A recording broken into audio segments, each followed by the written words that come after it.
Everyone, তোমরা সবাই কেমন আছো? আশা করি তোমরা সবাই খুব ভালো আছো, আর আমিও খুব ভালো আছি। তো আমি ঘুম থেকে এইমাত্র উঠলাম। তো ঘুম থেকে উঠে দেখি বাইরে প্রচণ্ড বাতাস, আর মেঘটা না কি ওয়েদারটা কি দারুণ, হেভি সুন্দর ওয়েদারটা। তো আমাদের এখানে তো প্রচুর মেঘ করেছে। এখন বিকেল 4টে বাজে, 4টেও না 3টের মতন ওরকম বাজে। তো আজকের অনেক দিন পরে ব্লগের ইন্ট্রোটা দিচ্ছি। তো চলো ওয়েদারটা কীরকম তোমরা একবার দেখে নাও। গাইস দেখো বিকেলে কি পরিমাণে মেঘ উঠেছে, একদম অন্ধকার হয়েছে, এক জায়গায় যাওয়ার কথা আছে। তো এগুলোই কিন্তু হবে, রান্না হবে আমাদের।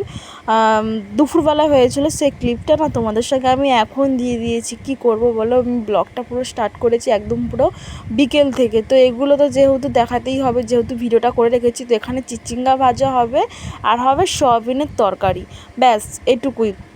তো আমার মা গেছিলো বাজারে, তাই আমি চিচিঙ্গাটা ভালো মতন কেটে পরিষ্কার করে আলুগুলো ভালো মতন করে কেটে রেখেছি। তারপরে দেখি এত পরিমাণে মেঘ উঠেছে, ঝিরঝির করে বৃষ্টি পড়ছিল। তো ওই কারণে ভাবছি যে এক জায়গায় যাওয়ার কথা ছিল, যাব কি যাব না তোমাদের সবটাই বলবো পরে পরে। তো তারপরে দেখো গাইস, আমাদের যে ভেন্ডি গাছগুলো যে হয়েছে না, তো অনেকটাই বড় বড় হয়েছে, আর কি বড় বড় পাতা হয়েছে দেখো। আর ওই পুঁই শাকটা দেখেছো কতটা বড় হয়ে গেছে, একটাই পুঁই শাক। যখন যখন ছোটো পুঁই শাক হবে, যখন একটু বাইবে, তখন তার মাথার কাছ থেকে একটু কেটে দিলেই কিন্তু এত পরিমাণে পুঁই শাক হবে। তোমরা কিন্তু বিশ্বাস করবে না জানি, নিজেরাই একবার ট্রাই করে দেখো। তো তারপরে কিন্তু মুড়ি মাখিয়ে খেয়ে দেন কিন্তু আমি বেরিয়ে গেছি। যেখানটা যাব বলছিলাম, এটা হচ্ছে আমার দিদির মেয়ে পুচকু। ওকে বলছিলাম টাটা দিতে, ও টাটাই দিচ্ছিল।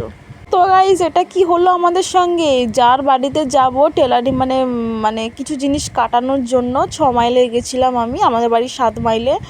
তো আমি তার ঘরের রাস্তা চিনি, কিন্তু ঘর চিনি না।